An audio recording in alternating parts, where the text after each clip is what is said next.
Hello, good morning. It's Friday, May 28th, and in 8 days, Saturday, June 5th, we're going to have a celebration of my wife Denise's life. She passed away on February 11th, and because of COVID, as a family, we decided not to bring people indoors to a funeral to, God forbid, get someone sick. So in 8 days, we're going to celebrate my wife's life, and we're going to do it with about 100 people out here at poolside. Hopefully I'm getting this in the picture. And we're going to do it the way my wife would have did it if she was still here. My wife loved to party. My wife loved to have a good time. My wife loved it when everyone was happy. So rather than us have a time that's going to be sad, we're going to try to do something that's going to be uplifting. So we'll have about 100 people out here. We'll have a good time. We'll remember. We'll hug. We'll laugh. We'll drink. We'll dance. And I'm sure we'll cry. I'm going to take about 10 minutes of that time on June 5th to walk people through my life with my wife. From when it started on a Friday the 13th in January 1983 at about 11 o'clock at a club called Scruples on South Street. And at least on this earth ended on February 11th of this year, 2021, at 5 minutes to 3. It's going to take about 10 minutes, like I said, and I would just like to do it now because anything could happen on June 5th. My niece Brianna could forget to hit play. The speaker could be too loud or too low, or maybe they won't hear it on Facebook, or maybe it's going to rain, or maybe who knows what could happen. So I want to make sure that I have this, and hopefully no one ever gets to see this version of the video, because if you see this version of the video, something went wrong. I'm sitting in my seat right now is the seat that my wife sat in at this bar. Now, she hasn't been outside of the house for the last 5 years, but this corner was always set up. Her flip-flops are here. The bug spray that never worked is here. And it was always set up for my wife. So I would like to take you now on my life with my wife. Like I said, it started on a Friday the 13th in January. I'm at Scruples with my friend Billy Polidoro. And in comes this girl with a short black skirt, black stockings, and a big black hat. So I look at my friend Billy and I said, who does this bitch think she is with this hat on? Well, I had to find out. After getting up enough guts, about a half hour later, I found out, and I fell in love that night. So we had some drinks and we danced and we went to breakfast. And then an ice storm hit. It was nasty. The roads were treacherous. And I said to her, do you want me to drive you home? And she looked at me and said, well, do you think I'm going to walk? So it's 4 o'clock in the morning. Obviously she wasn't going to walk. and we drive from Scruples to breakfast to my future mother-in-law's house on the 800 block across. It was a sheet of ice. She had heels on. So she said, I have a plan. My wife always had a plan. So she said, I'm going to take my heels off. You get behind me and then turn me around and face me in the right direction. And you kind of slide your feet. I'll keep my feet still and you just pull me down the street. So I said, okay, let's try that. And I did. And we made it. And I pushed her up the steps. She gave me a kiss on the cheek. I knew again that I fell in love. And she went in the house. We talked again, not for a few weeks later. Somehow she found my number. I was working at the housing authority. She called, and we all spent the rest of our lives together. But there was different kinds of Denise. There was Denise that loved to have a good time, that loved to drink, that loved to go out, that loved to dance, that spent all the time with their friends. That's the beginning of this story. Every story needs a beginning.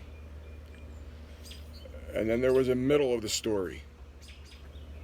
There was Denise the mom, Denise the wife, Denise the family person, because every story needs a middle.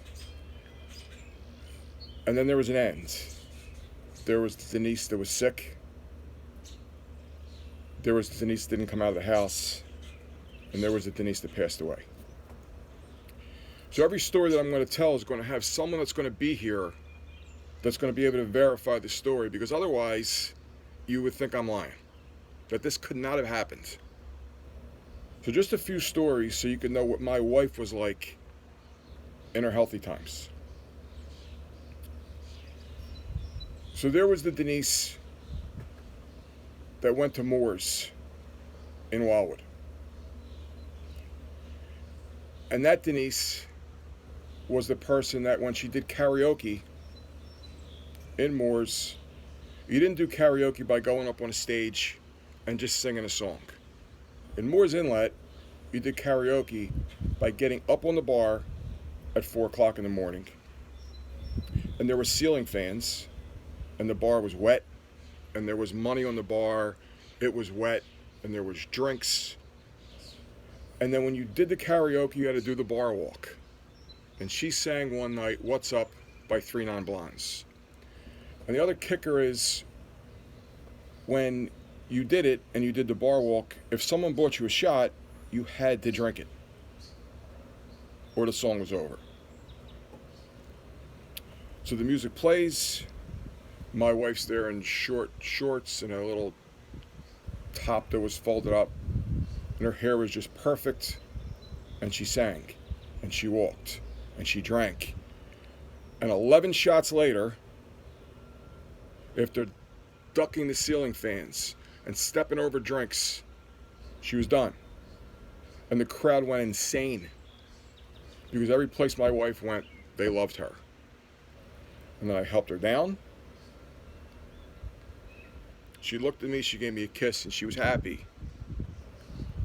And the people told her how great she was. We went home that night.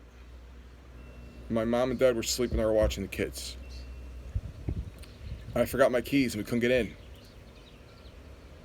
So it was a long type house. There was a front door, there was a back door, there was an alley. So we go to the front door and we ring the bell at 5:30 in the morning, because obviously we had to go to breakfast.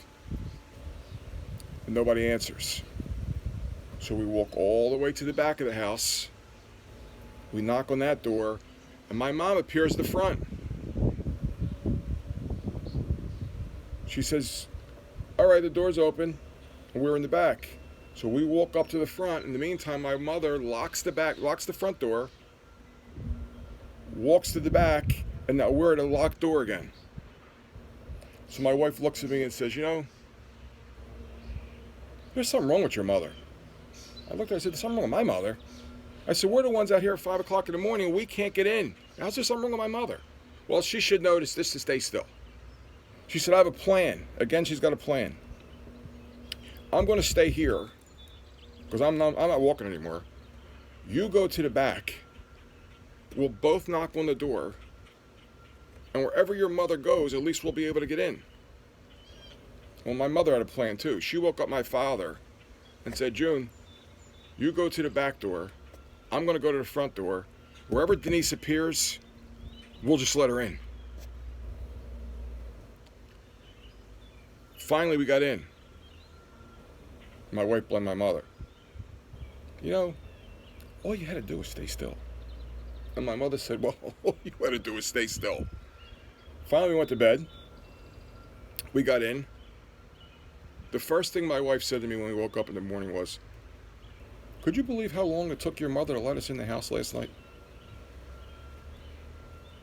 So I figured this wasn't going to stop. I just let it go. There were South Philly stories. We had a party when we lived on Tasker Street. I went to bed at 4 a.m. What could happen after 4 a.m.? I went to bed. I left Aunt Renee, she's out here, and Denise in our basement. The basement was finished. There was a bar.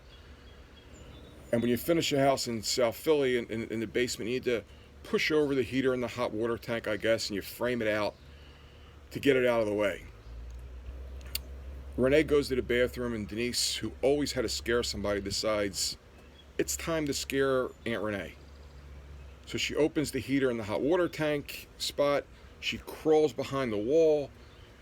She scoots behind where the bar would be. Renee comes down, and she decides now it's time. And she's making all these goofy noises. And Renee can't find her.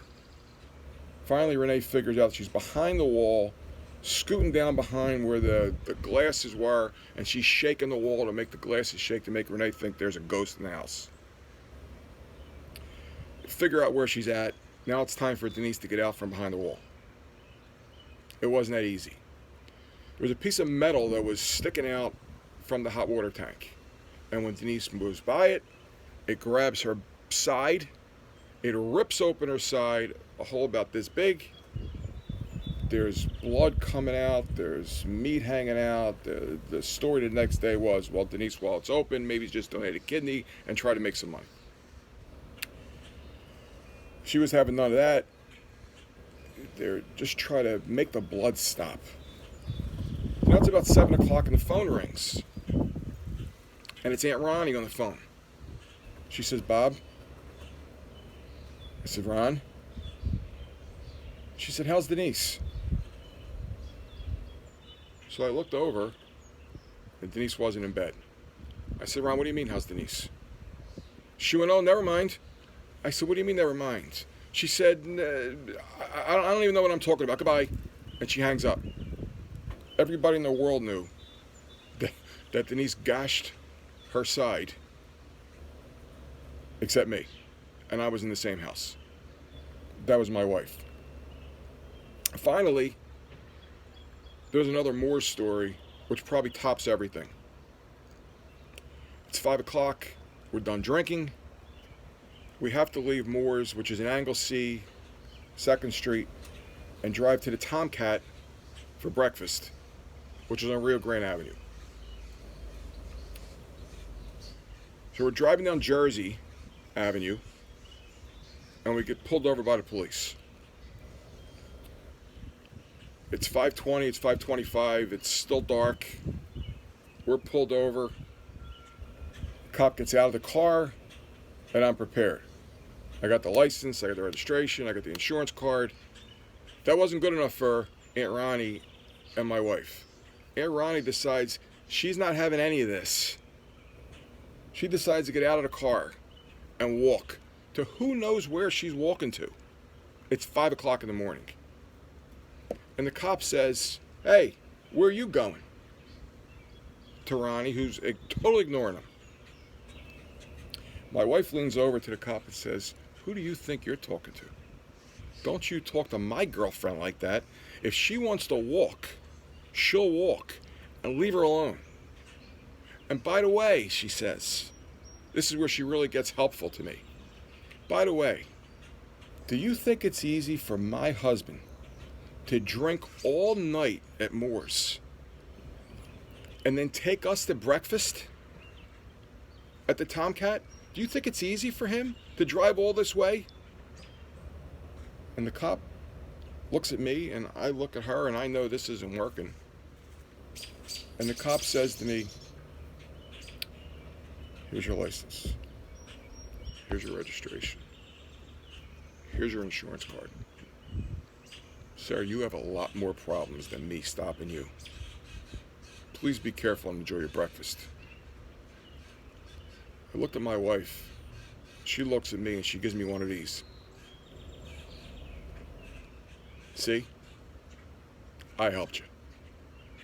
Somehow Ronnie knew that it was all over. Ronnie runs back to the car. We get in the car, we go to breakfast, and my wife is the hero in her mind. She's telling everybody the next day how she got us out of the drunk driving thing.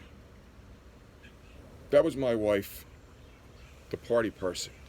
My wife that loved doing whatever it took to have a good time, which is the beginning of the story.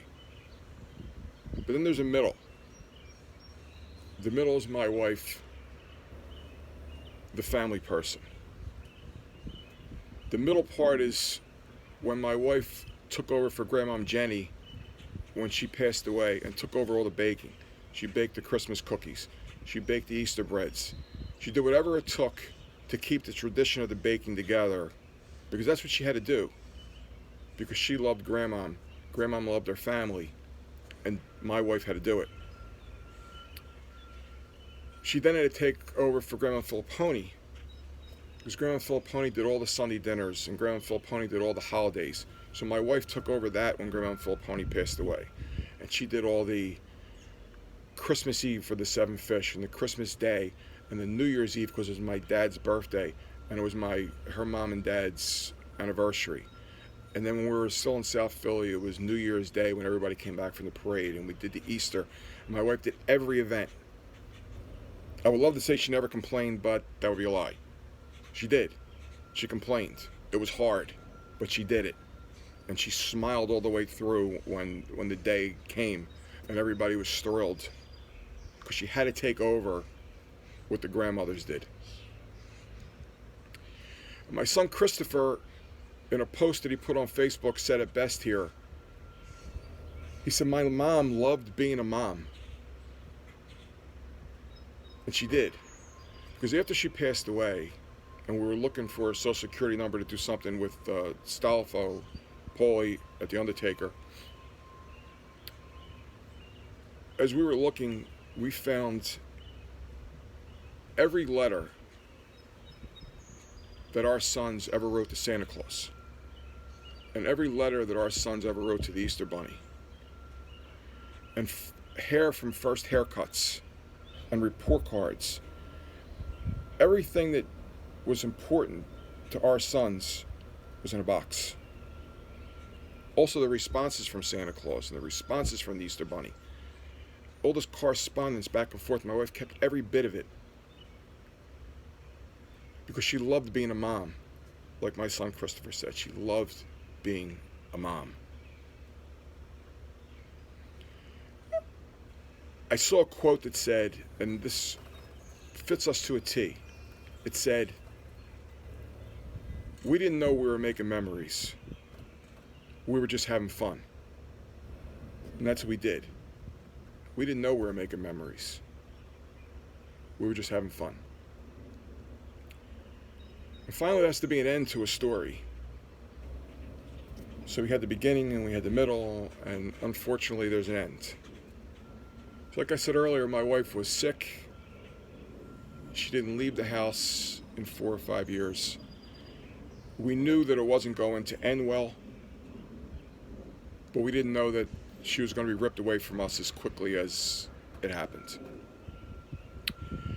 So on February 11th, when she came back from the hospital that she finally went to 2 days earlier, because they couldn't operate and they couldn't save her, and it was just a matter of us making her as comfortable as possible. The hospice doctor was here. and she had to go into the car and get something. So while she was going, I was in our bedroom. We had the hospital bed set up and the oxygen set up, and the kids said to me, "Dad, we're going to go downstairs a minute. We'll be back up when the doctor comes in." So it was just me and my wife, unfortunately, to do the ending of this story. So her breathing was difficult, and they just showed me how to give liquid morphine. And I got real close to her, and I told her how much, I told my wife how much I loved her, and I told my wife how much she made me a better person